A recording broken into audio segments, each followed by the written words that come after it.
ও বাগা থেকে যদি কোনো কুটিপতির ফুয়ায় কোন মেয়ের জীবনের সতীত্ব যদি দবিন খানো নষ্ট করি রায়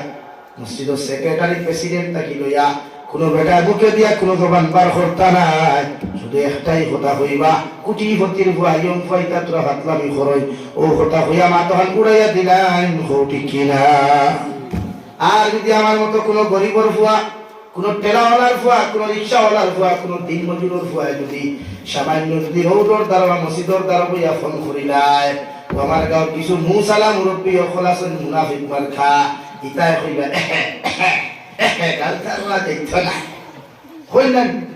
কিতার লাগি চাচা ওইটা না খেলে তোমার বাপর টাকা দাদার টাকা নানার টাকা সারা টাকা ইটার ভাইতে সম্পত্তির ঘর মানে ওইটা না হবে না ইতার যন্ত্রণা ইতার ফোনের দ্বারা খাওয়ায় না কিন্তু ফোনিকার দেখলাই বুঝুয়া তো এগিয়ে দেখলাই এইটা তো অভ্যাস সমাজ উঠা সমস্যা। এলাকি এই সমাজে ইনসাফ নাই, টুটেল এই সমাজে মানবতা আলা নাই।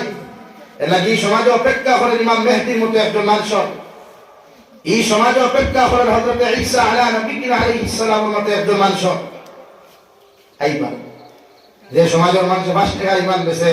এই সমাজে দাজ্জালের ফিতনার সময় তার সারা জিন্দেগি বেশি হয়ে বুঝুন 5 টাকার সাহায্য যখন বুট পিটিয়ে দিতে পারে, 5 টাকার সাহায্য যখন সাক্ষী বদলিতে পারে